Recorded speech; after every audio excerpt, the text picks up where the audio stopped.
and welcome to episode 85 of 15K Plus Random Movie Reviews, the podcast where we take a random movie from Metacritic's all-time movie list. This is Colin. This is Niall. And this is Random Movie 2286. It is The Color Purple from 1985, not 2023's remake. It runs for 2 hours and 34 minutes, has a Metascore of 78, user score of 8.2, had a budget of 15 mil and brought in a box office of 98.4 mil. So for Mr. Spielberg, it was quite a nice return. It had 11 Oscar nominations, didn't win diddly squat. Bit of a chip, really, isn't it? 11 nominations and nothing lands. Yeah. Snub. Yeah. Maybe if it came out, obviously, well, the 2023's version wasn't as good, so it didn't probably, I don't know if it got any nominations, but I'm guessing if this was released now, I'm sure it'd be less snubbed. Yeah, I don't know. This is a good movie, in my opinion. Whether it's Oscar, maybe some of it, you know, some of the categories it would have been nominated for might deserve it. I don't know if this gets a white director in this day and age. Like even Spielberg back then was saying, "No, I don't want to do it. I can't do it justice. I'm white." Super white, dude. Yeah, but Quincy Jones, his buddy, said, "Nah, do it, man. You've got the chops." In fairness, Senior Spielbergo, he has the chops. He's got the form. Yeah, well, like the year before he did The Temple of Doom, 82 he did E.T., 81 Raiders of the Lost Ark, 77 Close Encounters, 75 Jaws. It's like, yeah, it's a departure from his previous movies, but it does set him up for some more serious movies in the future. True. Some really dark movies as well. So he I think, possibly better than movies like Jaws, which I love, is things like this, things like a list of some horrible things. True. Yeah. Like that's better than this, in my humble opinion. But I think perhaps he was learning his way around the dark alleys of misery when it comes to some depressing subject matters. Well, yeah, Schindler's List it's more range to the story. Like this is based on Alice Walker's Pulitzer Prize-winning novel. So I don't think she was too happy at the start with its adaptation, but I think she grew to love it from what I remember reading about it. But but that happens quite frequently, though, when somebody's work is put on screen and it's not exactly as they envision it should be as they wrote it. It's subjective sort of thing. You know, you get a book from somebody and your interpretation won't match the author's. Never does. Yeah. I was also thinking this type of movie. I was just thinking of it in relation to not winning any Oscars. Like this came out in 85. The movies it sort of was battling against, maybe not in the Oscars, but at the cinema for the bums on seats sort of thing is out at the same time as Back to the Future. Tough. Rambo, different type of movie. Rambo First Blood Part 2. Yeah, also very different.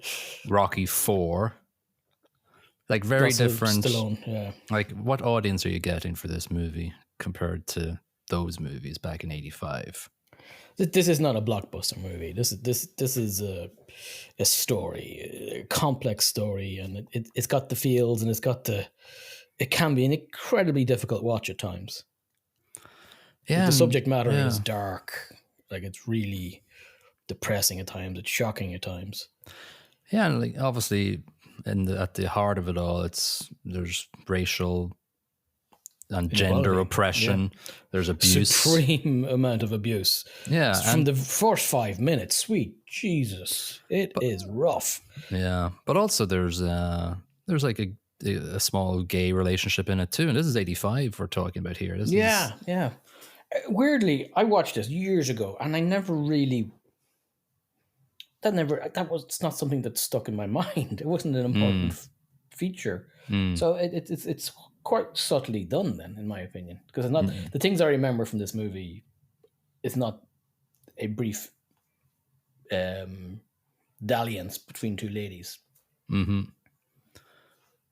Yeah. It's mostly the racial stuff. It's mostly the domestic violence, because there is a lot of domestic violence True. in this. Yeah. Like the scene where they have a brief kiss, like Shug Avery and It's all very innocent, though, isn't it? It is, yeah, and it's sort of like more loving than anything else. More sort of, you're a loved person. Yeah.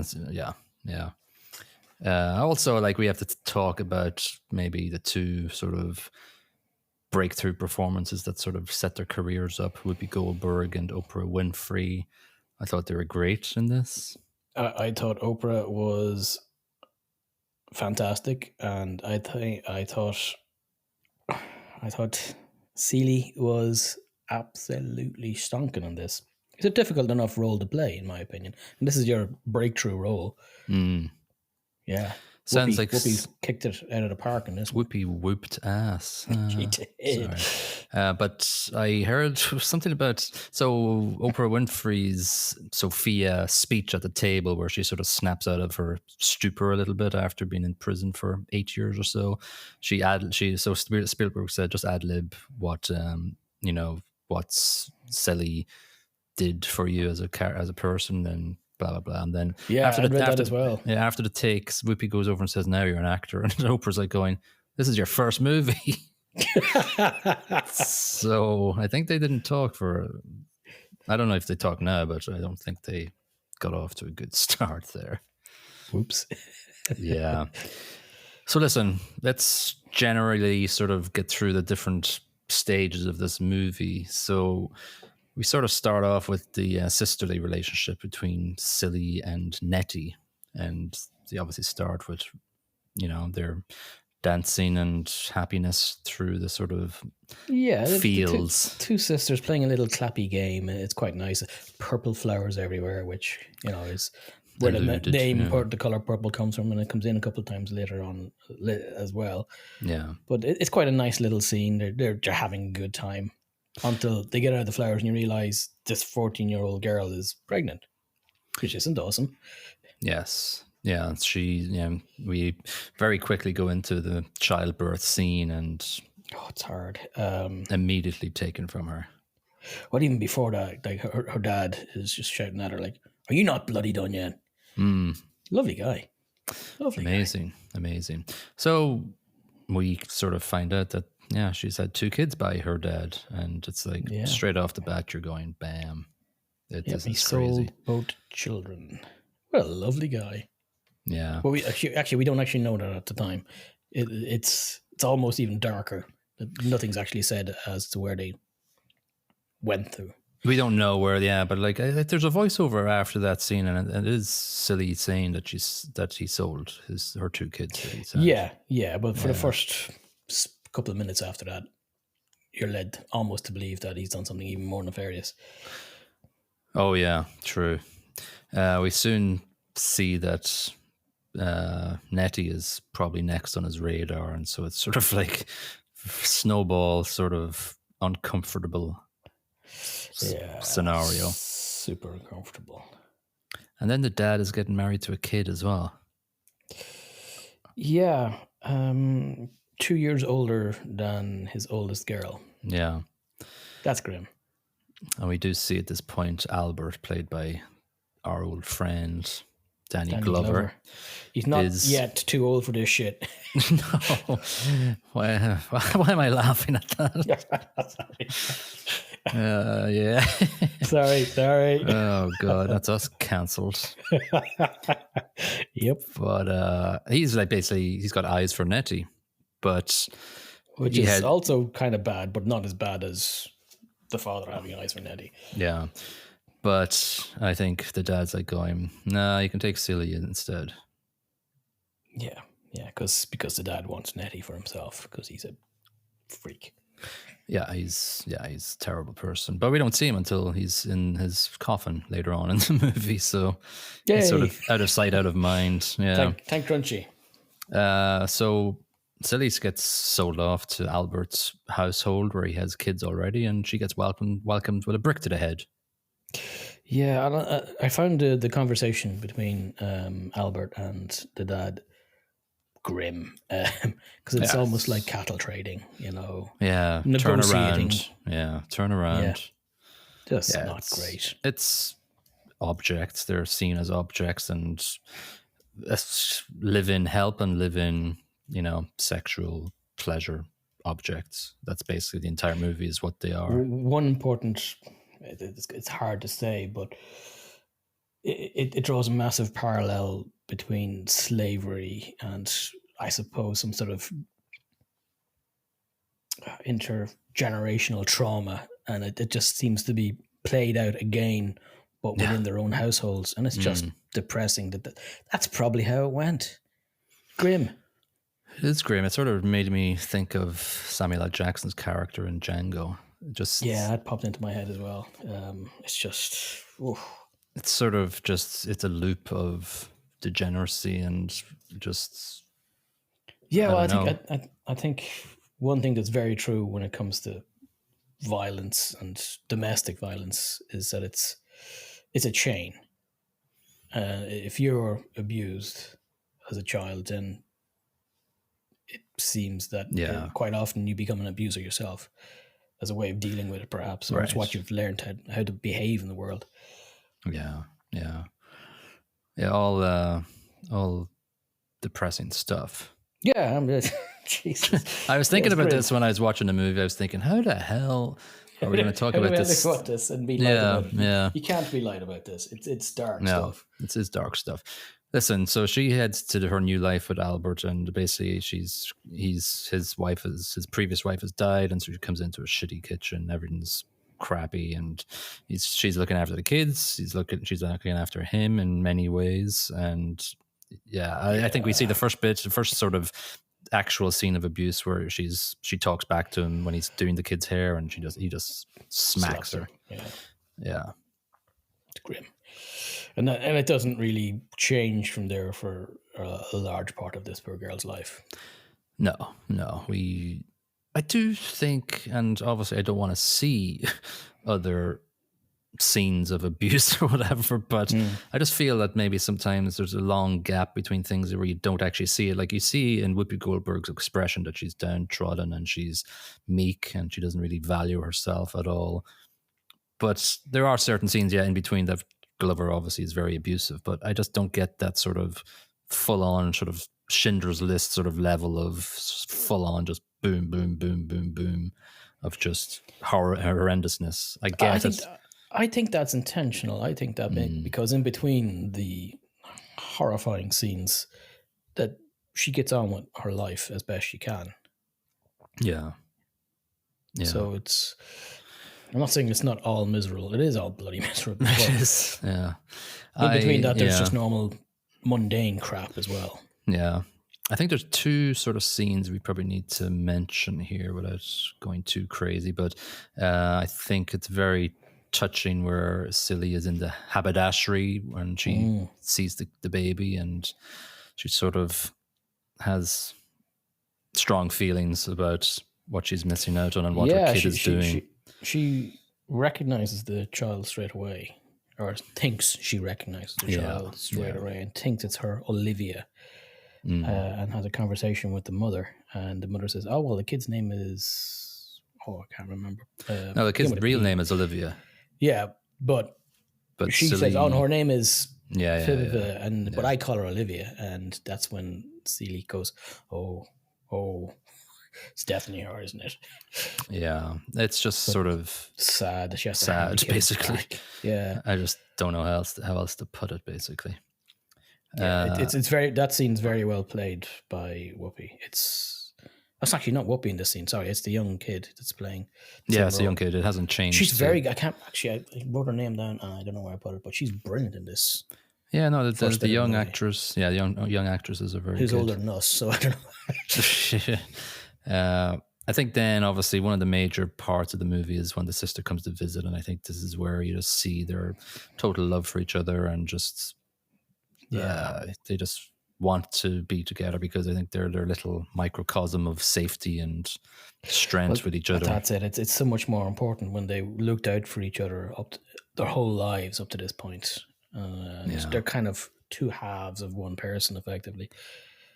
So it's been really difficult for Celie up to this point when she's been taken away from this, and it's been really difficult for Nettie, who's been stuck at home with Daddy. With Daddy, who can't keep his hands off her, she says.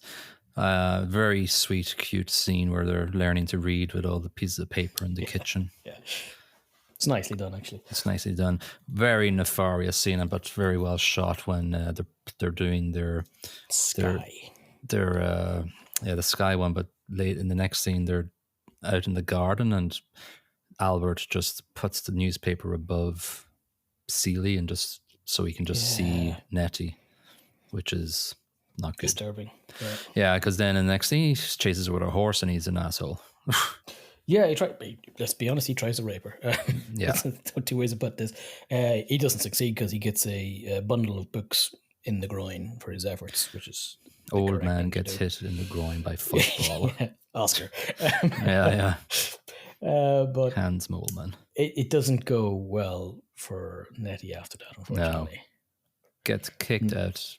Gets kicked out, sent down the road with nowhere to go, and she's not going home. Yeah. And that's the last we see of Nettie for an awful long time. Yeah, like, so they obviously, it's a horrendous scene. They're just hanging on to each other for dear life, basically. And that is just horrible, because that's the only person either of them care about in the whole world. Yeah. And it's being dragged away. No effing considerations given. Just off you go. Yeah, it's dark. I think Glover plays this quite well. He's just not caring. No, not at all. Not at all. Not at all. Yeah, and I think it's just they realize they're only anchoring the world to any form of love, and safety is leaving them. So yep. There's a little shaving scene after it, and it's like the first time. Yeah, it's quite important, where he's on the balcony and she has a straight razor, and she could slash him, but it's also cut me and I'll kill you. Cut me and I'll kill you. Yeah, and that just scares the living Jesus out of poor Celie. But what's weird is that I didn't know what was going on. The mailman comes, and when the mail thing slams up, he gets cut at the same time, but then runs to the mail and goes, "Shug," or just. I was like, what the hell's going on? Who is this? Why is he running to the mailbox? But then we sort of figure out later that he has this sort of infatuation with Shug Avery. Yeah, and this relationship that he has with, or partial relationship he has with Shug Avery, makes me feel sorry for the Albert character a little bit as well, because he's a weak man, let's be honest. But we'll go into that when we come to it. Yeah. I think this is when, so this is all 1909. It sort of goes to summer 1916 quite quickly. And this is when Celie turns to Whoopi Goldberg. There's a lovely transition because at the beginning, back in 1909, I think it was still, she's reading very poorly from Oliver Twist. And then 7 years later, there she is sitting in the same seat, reading the same book, but reading it perfectly as Whoopi. And it's on the movie poster, her sitting on the chair. Yeah. Sort of a symbol of time and, I don't know, being confined to... I think the book is also like some sort of symbolic relationship she has with Nettie, because it was the book they were both reading while she was learning while Nettie was teaching her how to read. Mm-hmm. We sort of have, when it jumps to summer 1916, we sort of have the first of a couple of comedic Glover scenes, and I don't know how I felt about them coming in. So like this one is where he's rushing to meet Shug Avery and Celie. I'm finding it hard to say her name, but anyway, how do you say it? Celie. Celie? I'm Celie. Celie. Celie. Like celiac. Like Celia without the Yeah, Celie. Yeah. Celie. I had to pause this and go back as well to get it right. I have trouble. So it's like he's rushing around. He's a stupid man, basically. he can't do anything for himself, and Celie just knows everything, and so she predicts everything he's going to be asking for before he even thinks about it. So like he has to run back in. Oh, where's my shoes? Or where's my tie? Where's my cufflink? And she has them all up in her hand, waiting for them. What I will say about that, and I did think this as well, but on the other hand, I would say it's been 7 years. They've lived together. Even though he has no respect for her, he's got to know her. She's got to know him. She's clearly more competent than he is. Yeah, I think is the point that's being made here. It's just that he's more in control in the relationship. Yeah. Yeah, and so I don't know. I just got a sense of that there. I didn't get this. Like, I don't know. Maybe there was a time in that scene for more serious angle of the abusive relationship. I just felt it was like, they're an old married couple now. It's fine, whatever. Like, I know it wasn't like that, but it felt like that in the scene. Like, she was sort of a half smile. She had a half smile on. Whoopi has a very like timid, shy face when she's portraying Celie for the most of the movie up until the very end, which is sort of it. And she covers her mouth a lot, and so she's obviously not a very confident person. But I don't know. It came across quite light-hearted at this scene. Maybe that's what it's meant to be. I think maybe it's I'm meant not to smart be. enough. I think it's because they're together so long that the abject fear she had at the very beginning isn't there at all times. She's not in fear of her life at all times. True, but there are. She's got used to the constant abuse. I suppose is the point. I think it's around in this scene as well. She finds the sky word on the floor, and she's still obviously thinking of her sister. And she constantly is. The mailbox is a very big motif through the movie, where Albert is waiting for Shug's letters, but Celie is waiting for Nettie's letters. So it is quite a strong symbol throughout the movie. We do have an introduction of Sophia here, played by Oprah Winfrey, coming in as Harpo's fiance, I guess. So Harpo being Albert's son. Poor Harpo is in some respects quite like Celie in that he's not allowed to have his own opinions on anything, and he's always getting slapped around the place by Albert. Yeah, and he basically looks to Albert for horrible guidance, and guidance. There's a depressing line that comes up in a second later when Harpo, he's like, I don't know what to do here. Like, she's just walking over me, and he actually kind of asks Celie what to do in this scenario, and she says, "You just beat her." Yeah. Because that's all she knew. Such a dark line. That's possibly the darkest bit in this. Pretty much. Because she's been beaten so much that she thinks that's what you do. Yeah. And that's sort of a catalyst for a lot of tangents in this storyline then. When he actually says that, it sort of sets off a sort of cascade effect. I like the outcome of him following through with that. His next scene is Harpo, his eyes closed up and he's got a bloody lip, and he's talking to his dad. Yeah, exactly. It was a mistake. He shouldn't have effed with Sophia. No, absolutely not. Harpo gets a beat down. Gets what's for. Yeah. So they're married now. They basically. I wanted Albert's behavior at the wedding when he kind of does a semi weird awkward hug to Harpo and then tries to go over to Sophia and all the her entire family closes around. Just it's beautiful. blocks him. You're not getting anything. Yeah. No. So so Sophia leaves. We get through a couple of. It's a bit of a time jump, and they have a couple of kids, and she's like, "No, there's a Sophia sort of backstory here where it jumps ahead, and they go, listen, the wedding, the marriage, basically, Harpo bet on her, and she'd bet on Harpo, and it all went tits up, basically. She got sick of it because he kept trying to assert dominance, taking advice from his dad. Great move. And she goes, well, screw you, hippie, I'm out of here. Yeah. There's sort of a transition scene here as well where it zooms into the mailbox. I thought that was quite a nice Yeah. sort of scene. I think it's preceded by Celie going, "Anything come for me," or whatever. And yeah. Ain't nothing coming with post. What's it? He says, "Ain't nothing forthcoming for you in the post CD."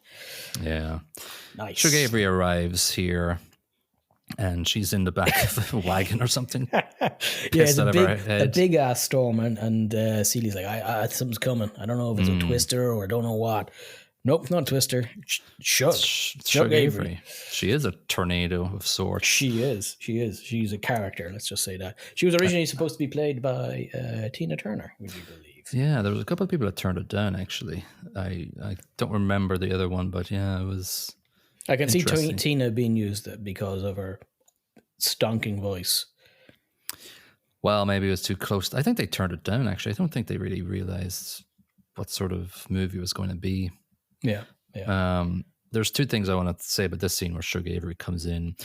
I loved when she comes out of it. She comes out of the cart, and there's a glow of orange on Celie's face as she's looking at her. I just thought that was very nicely shot. Then, of course, it's quite funny. "You sure is ugly." Yeah, like that. That really kicked Celie in the ass. But Shug says that later on. She kind of covers her tracks later on, saying, "Oh, it's just jealous or something." Yeah. And then, of course, we get to know Celie's listening in, and she hears his first name for the first time, Albert. Yeah. Which is really damning to their relationship, really, isn't it? You're married to somebody for 7 years, and you don't know their name. Yeah. You just call him Mister. We sort of have the next few scenes, which is sort of food related, and it's the second sort of comedic scene of the movie, including involving Albert trying to make scones. I think the point is Albert's useless. He's terrible, but he just wants to. He thinks he's so big-headed and arrogant that he thinks he can just make food and impress Shug. He wants to impress Shug. Yeah, it does not work. No, and then he gets hit in the head, and he's on the fire. He's smoking from the kerosene. It's that's the. I like the kerosene scene because Celie's looking on. She's sitting there in a rocking chair watching him try to cook, chuckling to herself. And he goes out and gets the kerosene. She looks at it and goes, and then legs it. And he goes ahead and chucks the kerosene in the fire. Well done, buddy. Idiot. Yeah. But then you see Celie's food, and it just looks amazing. It looks great. It tasty. Did look tasty. Not like Albert's literally steaming, smoldering pile of crap. Which paints the wall. Stuck to the wall, yeah. Yeah, because Celie goes up and she goes, "I'm wondering what color the wall will be after she takes my food." She has a bath scene where they get some time to talk to each other and sort of. Yeah, it's another nice. It's a touching scene. Yeah. Shug kind of drops her completely aggressive stance towards her a little bit and starts chatting to her. Yeah, I think she was mentally ill when she came to start. I think she still was a little bit here too. I think she was just on a nervous breakdown sort of thing from probably. Yeah, I think perhaps she's running some sort of fever or something like that, but she was definitely psychologically damaged as well. And she burnt out perhaps. I didn't know what sort of character she'd be like, but I really love the character she becomes after she gets well again. I thought she was going to be... She's horrific at the start. I thought she was going to be an antagonist for the rest of it. I thought it would be more misery on Celie. Thankfully, that wasn't the case because there was much up to this point. Because it would have been far too much. Yeah, there has to be some, light in her life. I think after this bath scene, I think Celie likes Shug as a person, and when the guy is talking shit about her, she spits in his water then on the porch. The guy being Albert's dad. Now, right. I think this scene is very important when he first sits. His dad sits him down in the swing, and generational. That's my point. He crams his foot in Albert's crotch and kicks, makes him swing, and it just shows you why Albert is such a monster. Is because, his dad, absolute shitehawk. Yeah. It just passes on down. Yeah, and he got all his advice from Daddy Poos, and Daddy Poos wasn't a great man. And then Harpo got all his advice from Albert and keeps on going. It kind of jumps to summer 2022. Jesus. They're all 100 dead. and something now. Yeah, they're all dead. It's in a cemetery. The end. The end. We do have quite a big scene where Shug Avery is in the gin joint that Harpo has made. Yeah, he makes with his friend Swain, ably played by Mr. Lawrence Fishburne. I don't know if you've heard of him. Quite a small part. I think this is basically one of his first roles. I think it is one of his first roles, yeah. This is where we get Miss Celie's blues song, and it's very sweet, I think, when she's been sung a song. It's such a great song. And I'm not sure if I'm right or wrong, and I was going to say it anyway. I don't think it was the Avery lady, who's also named Avery, Margaret Avery, who plays Shug Avery, that sang this. I think it was a lady called Tata. But not 100% sure. I'm trying to find some more info on it, and I can't find jack S on it. I'll throw it out there. Not throw it out there. It might be true. It might be complete BS. Yeah. But the voice, whoever's voice it is used in this song, is just brilliant, just divine. Yeah, it's cool. It's a very nice moment, and it really sort of, maybe it's the beginning of Celie sort of going, oh, somebody actually cares about me. I think that was Shug's point, though, because she'd shown such tenderness to Shug for nothing, for not expecting anything in return. And she wanted to show her some tenderness and to give her some confidence back. And it works to a certain point, because you see her sticking her tongue out at some of the other girls in the That's funny. joint. Yeah. That's very funny, because they're looking over very jealous, the popular girls in a group. Because right before that, they just, they were shitting on her from high, effectively. Yeah. Oh, you go to a funeral? Lovely, thanks. Yeah, exactly. Yeah. No, so it's a very nice little, very short retribution arc in a matter of minutes. Yeah. I like the scene when Sophia comes back into this gin joint with her new bloke. And so we have a scene where Harpo is on the left of the scene. Albert is in the middle in silhouette in the center, and then Sophia and her bloke is on the right-hand side. And you can just see Harpo just constantly looking at his dad when he's trying to say stuff to Sophia to control her and say, what are you doing here or whatever, blah, blah, blah. Like he was, and failing miserably because Sophia's like, what the fuck are you talking about? What I like about this scene is he eventually stops looking to his dad, though. And he takes her out for a dance. He just wants to have a chat with her. Doesn't Sophia drag him out? No, I think he drags her out for a dance, and they're just chatting away then. Yeah, and it shows without the influence of the father, he's not a prick. He's not. Yeah. He's trying to break that generational cycle of crap. Well, he's not trying, but he understands, because he's already lost her, and he knows what he's lost, even though he has a girlfriend apparently. Yeah. Well, that starts a whole bar fight scene then, which is sort of another comedic scene. I love it. It's just silly, and then Celie's reaction to the whole thing. She's just sitting there going, "Ooh." She loves it. It's a lot of drama, but handbags. But here we go again. It's a comedic scene, but if you think about it, it's quite deep that Celie has been the victim of violence for her entire life. But then when she looks at this, it's a joy to her. And I don't know. I need a bit more depth to that. Then there's something there that needs to be explored more. Or perhaps she's enjoying that it's not violence that's been leveled at her. Yeah. I guess. I don't know. Anyway, there's something there, but whatever. We get to the scene where I think this is Shug sort of giving Celie more confidence. Like this entire night has just given Celie a lot more confidence, and this is the scene where they have this sort of a very loving moment. But even before we get to the little peck in the cheek, and a bit more, this music being played, and Shug brings it to the mirror and says, "Stop covering your mouth. Smile into the mirror and look." And she does, and then after a couple of minutes, she starts being able to smile without covering her face. And that's lovely. And then 30 seconds later, Shug says, "Oh, I'm going to be leaving now soon." And this is where another punch in the heart line from Celie comes out, and she says, "He beat me for not being you."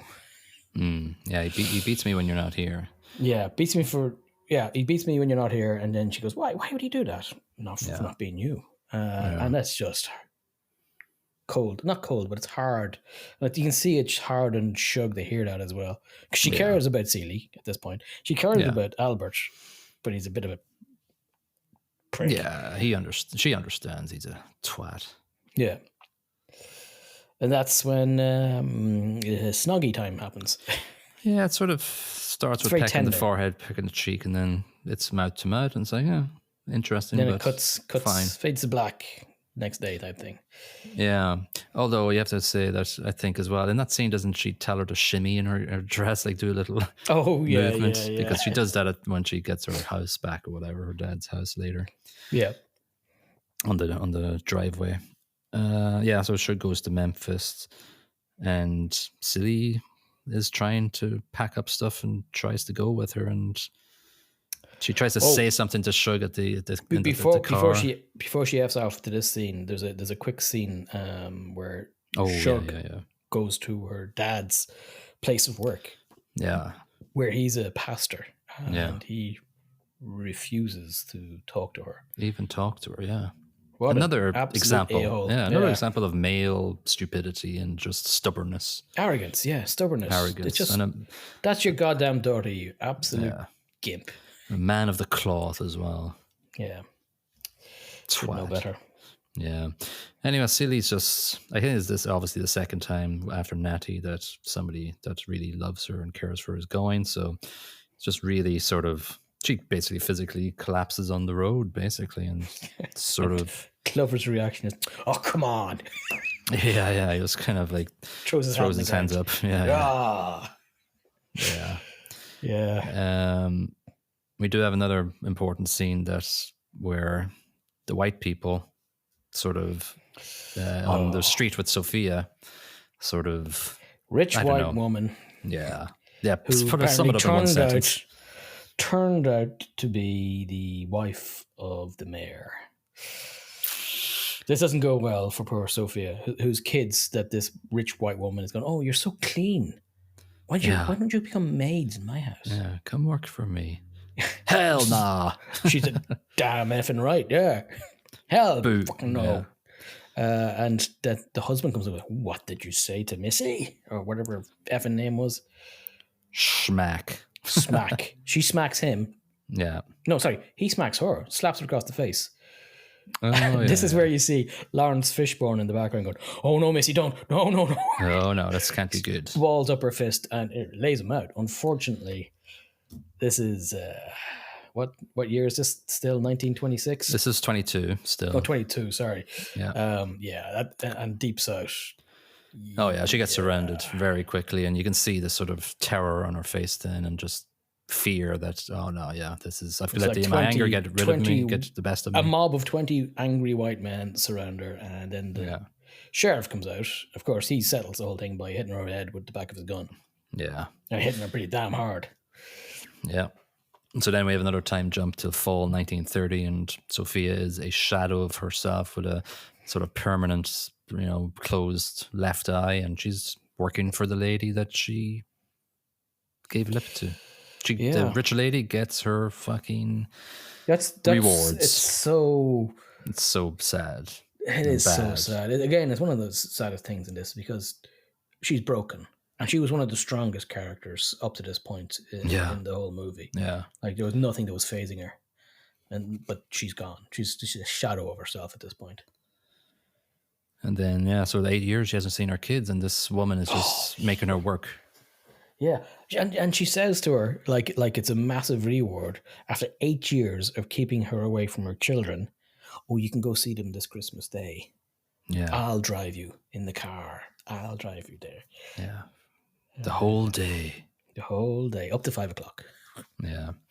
There is just before she goes home, there's a scene in the shopping scene where Celie, Celie's and this there. is an important scene because it sort of stokes her speech later on at the dinner table.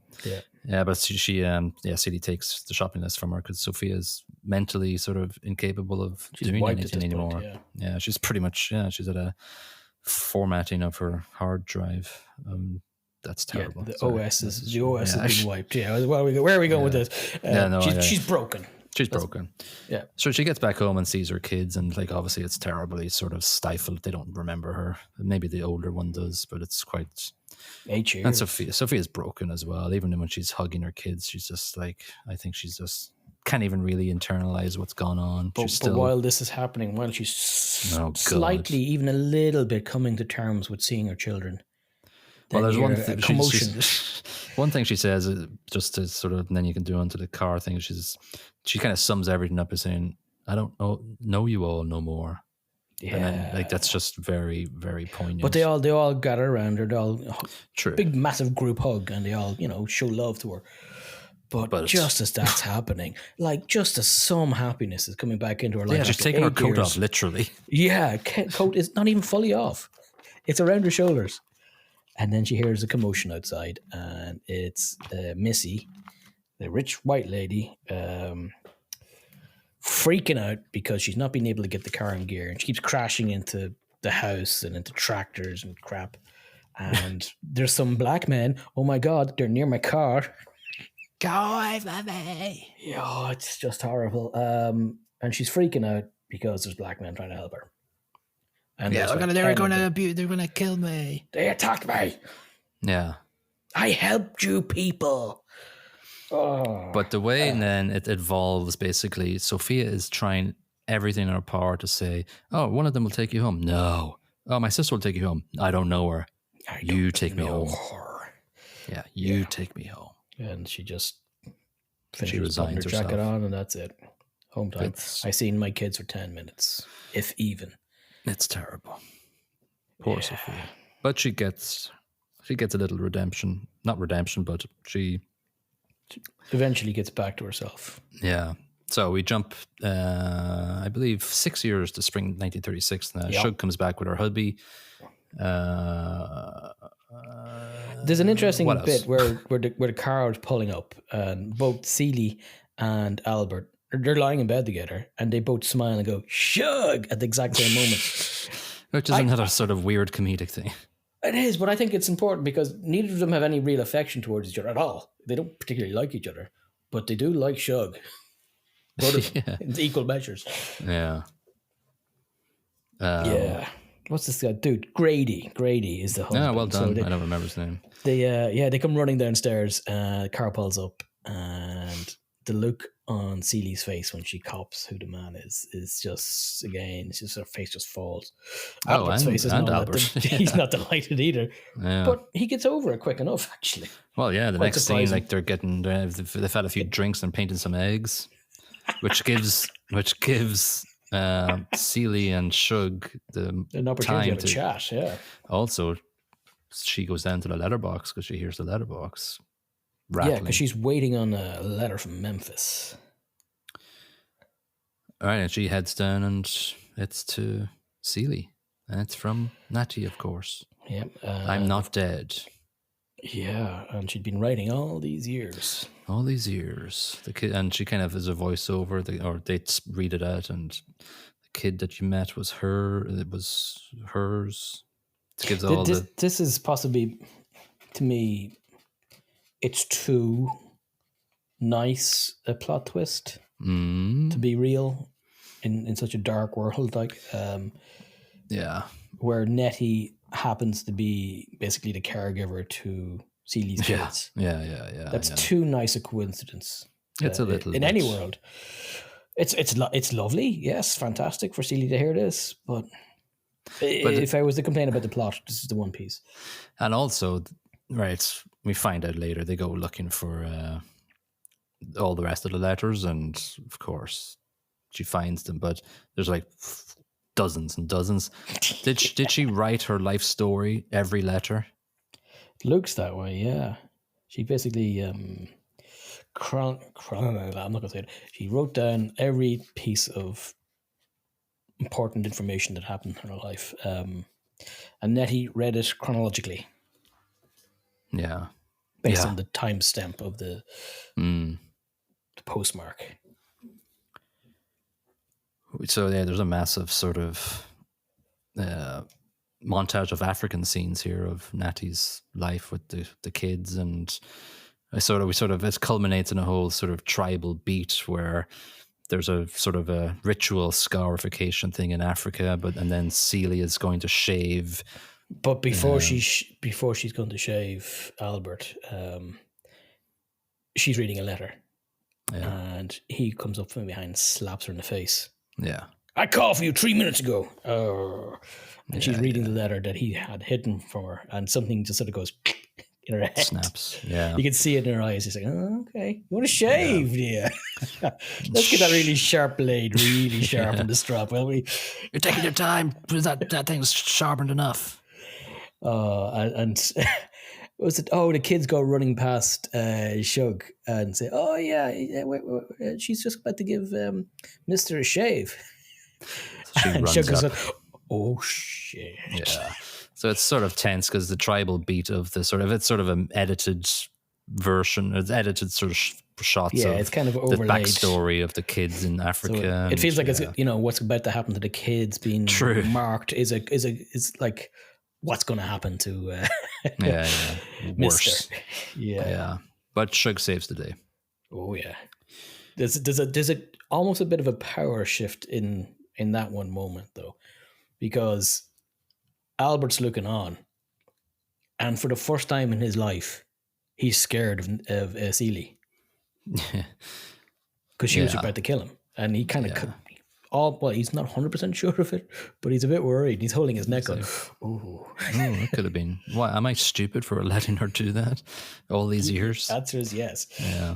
So anyway, sort of had this sort of dinner table scene, which sort of has a bit of redemption for quite a number of characters, to be honest with you.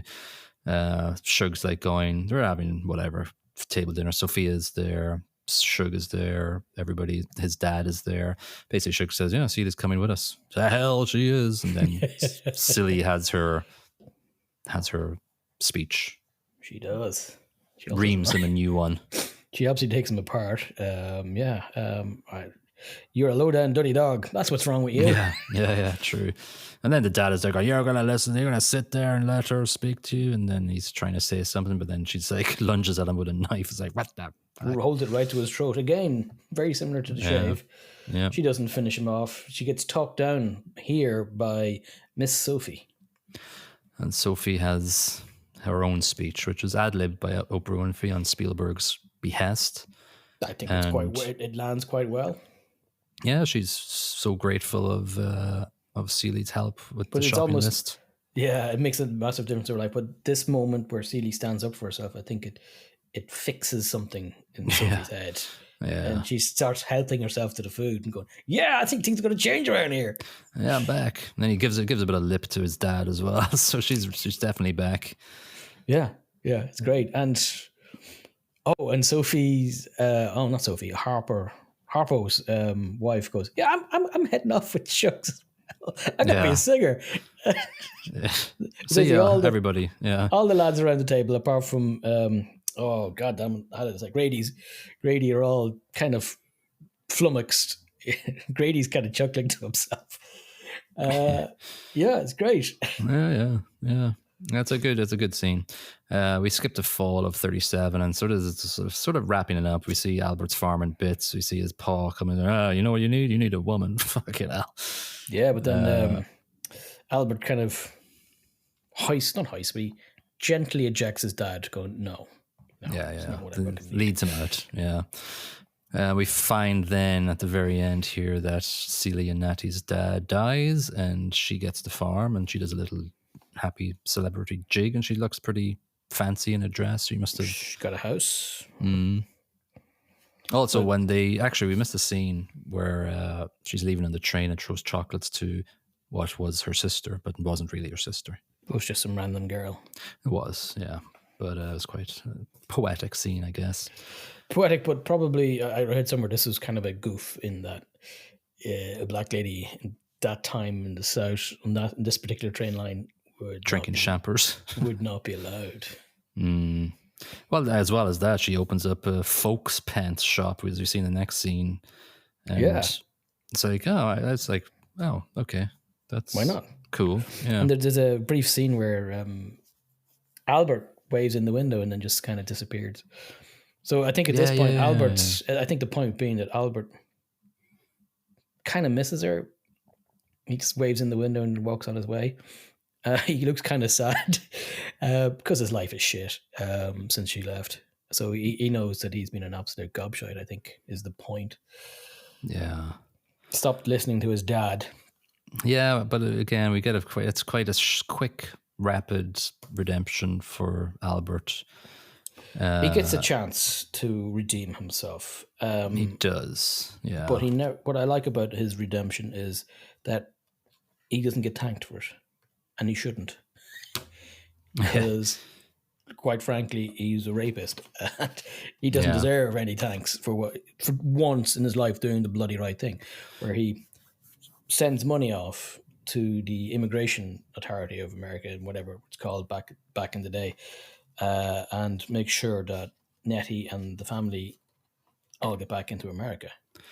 Yeah, he's sort of, for the one time ever, he takes the letter. He does a nice thing. Yeah, he does a nice thing with one of Celie's letters and actually says, all right, I'm going to try this.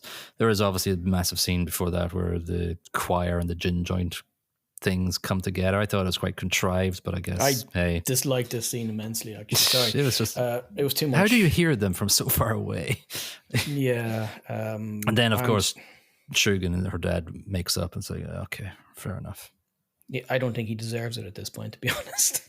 Hey, it's just if it takes that. Yeah, a choir, a musical number, and okay, I love you again.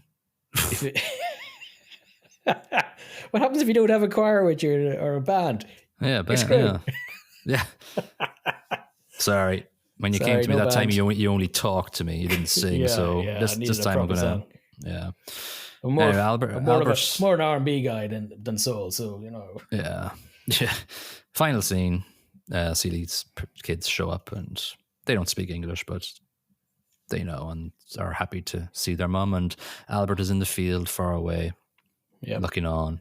You know what I really didn't like though? The final scene is where Celie and Natty are in silhouette playing their pat a cake game that they did at the start of the movie. Background, doesn't he? Albert goes in the background. It's like, I don't need to see that. Why is he there? yeah, I have that noted down. And you kind of like, why? That was no, I didn't like that bit. It's like, okay, it's only 2 seconds. But it's definitely him with a horse. It's definitely him. It doesn't make any sense. Chop that bit out. That was kind of weird. That was kind of weird. Yeah, for sure. I wasn't too enamored with that editing choice. Do you like this movie? I thought it was a tough watch. I liked it more the first time round, if I'm honest.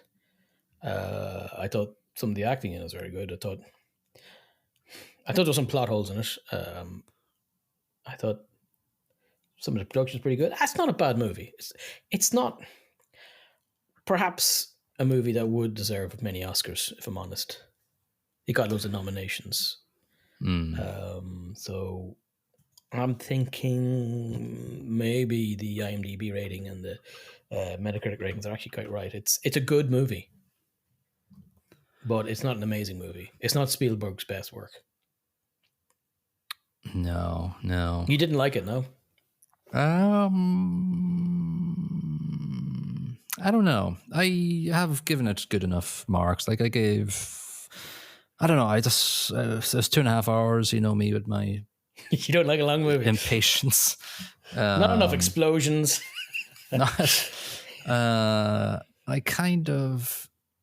I think we're both sort of truthful in this. It's hard sometimes with a good movie to kind of experience that as very good when you have to take notes on it. This is very true.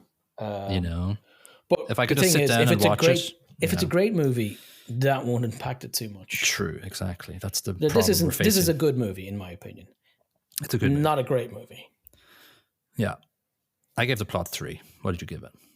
I gave the plot 3. I had it as 3.5, and then I scratched off the 0.5 as we were talking because of, what was it now? Oh, yes, the fact that Nettie was the one that looked after the kids and stuff. I Looked thought after that the was kids. a bit of a stretch, and I thought the whole Africa thing was too almost dreamlike, almost ideal, lovely upbringing for our kids, like a beautiful upbringing where they go to live in Africa and see all these different cultures and tribes and stuff and learn different languages. Yeah. Almost too good. Yeah. Yeah. I agree. I gave it 3 just because, yeah, it has its issues, and yeah, it's good. Acting, I gave 4. I thought all performances were quality. I give 3.75. Listen, difference between 3.75 and 4 isn't all that much, but No. yeah, some of the acting, this was fantastic. Whoopi, fantastic. Yeah, Danny I think she fantastic. Oprah, great. Brilliant. And all the supporting cast, stonking. All good. Yeah. Well, who was your favorite performance then? What was your favorite performance? Ooh, either Whoopi or Danny. I'm not sure who will pick up those two. One of the E's. One of the E's. Not Oprah. Danny was a clueless idiot monster. And the Oscar for clueless idiot monster goes to the man who's too old for this shit. Interestingly enough, in the 85 Oscars, Out of Africa won most Oscars instead of this one. So, but obviously that's a white person's romance story or whatever. But that's probably why. The Oscars were racist, and until recently, they've been told that they're racist. I think they've been told that their faces have been racist. Who was it? Ricky man from The Office. Yeah. Sound brackets track. Listen, I'm probably going to get yelled at for this from my other half, but I'm only giving it 3. Like I think the incidental music, you got it too. Like the songs that Suge Avery sings are fine, but they're not like excellent for me. And the incidental Quincy Jones music is fine should be better for Quincy Jones. Let's be honest. Quincy Jones has got chops when it comes to music. Yeah, I would agree. There's 2 songs in this that are fantastic. The sister song I quite like, and the ode to Celie is quite good. Aside from that, yeah. And wrapping it up, production, I'm giving 3.5. I think it's... see? Get your own goddamn scores. That's what I get. I think the production's very good in this. It's period stuff, and it jumps quite well year to year. You can see the progression in automobiles and clothing. Yeah. You were going to say anything else? No, that's your sentence just stopped there for really abruptly. Yeah. No, it's good. Obviously, it's very it's the production of it, the production value gives that vibe from that time, and there was no part of it where I went, that looks like absolute shit. I don't think Mr. Spielberg messed up as much as he thought he might have when he was not fully from that culture and thought he was far too white. Yeah, true. All right, cool. Sheila Benson in the Los Angeles Times gave it 50. She didn't really appreciate it. She went, "This time out, Spielberg has chosen to put an antic disposition on, and with the single exception of casting, his almost every decision has been disastrous. He has prettified or coarsened. He has made comic scenes broadly slapstick and tiptoed over the story's crucial relationship. The result, alas, is the film purpled." I think I do sort of resonate with her tiptoeing over the story's crucial relationship. That's what I'm trying to allude to. No, of the Celie Albert relationship. I think it could have gone even harsher with the portrayal of the abuse, I think. And that's not me being like a maniac that wants to see violence or whatever. I just think that feels a bit pseudo, masochistic. It's tough to watch. The bits that were in it were grim. Mm-hmm. Perhaps there should be less redemption for the Albert character, and the redemption's quite quick as well. Less slapstick from him as well because of what he is. But I think necessary. It's not necessary to make a man nothing but evil. There's no human on this planet who's nothing but evil. True, I think that's maybe where the nuance is lost on me a little bit with showing those like slapstick moments. It's like the banality of reality, and in between all the abuse is just moments of stupidity that happens to everybody. Yeah, even in abusive relationships, I guess. Even an absolute prick can be slapstick. And that was the tagline of the poster. Our old friend Roger Ebert gave it 100. He said the affirmation at the end of the film is so joyous that this is one of the few movies in a long time that inspires tears of happiness and earns them. The Color Purple is the year's best film. Takes a while to get to the happiness, though, doesn't it? Yeah, 2 hours and 25 minutes in. Reunited. Oh, I feel slightly happy now after cutting myself over and over again. Yeah. I don't know what sentence to use to wrap up this podcast episode. Oh God, I think let's leave it there. Yeah, okay, let's just leave it there. It's such a difficult subject matter that trying to be too jovial about it might be inappropriate. Yeah, true that. Okay, let's move on and let's randomly roll the dice for episode 86. Something funny. And episode 86 will be random movie number 8461. And movie 8461 is Big Fish from 2003. Oh, okay, cool. Tim Burton, Ewan McGregor, Albert Finney, Billy Cudrup, all the usual sort of thing. This might get me emotional because I've watched this before, and of course, as a 40-something-year-old person, father-son stories are sort of get you in the field sometimes. But it's been a while since I watched this. Maybe 20, 15 years, maybe? I don't know. 20, 15 same years as ago. myself. It's a great movie. I remember being very emotional near the end of this movie, actually. Yeah, same as. But we'll see if we've hardened up. There were snots involved, I think. We'll see if, the very short synopsis is director Tim Burton brings his inimitable imagination on a heartwarming journey that delves deep into a fabled relationship between a father and his son. It's got a Metascore of 58, but a user score of 8.1. This is Ewan McGregor and the guy who's named after the physicist. Oh, what do you call him? Albert Finney. Oh, was it Albert Finney? Oh, it's Albert Finney. Sorry, yes. I was thinking of... Yeah. Don't know who you're thinking of. Yeah, whatever. I'll come up with the name next week. Yeah. Runs for 2 hours, 5 minutes, so not too crazy. And yeah, from what I remember, decent movie. Let's just see. This is a very good movie. I like its weird quirkiness.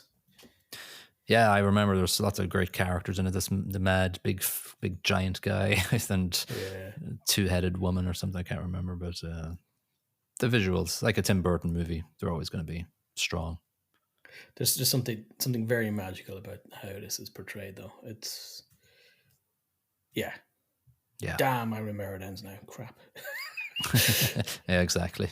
It's not fun near the end. So a couple of movies in a row here where we're not going to have too much fun, but I think there's some joy in Big Fish. There's a lot of the stories. There's a lot of joy in Big Fish. Yeah. So cool. It's much less depressing. Yeah. All right, great. So we will see you all in episode 86 for Big Fish. If you haven't shared, please do so.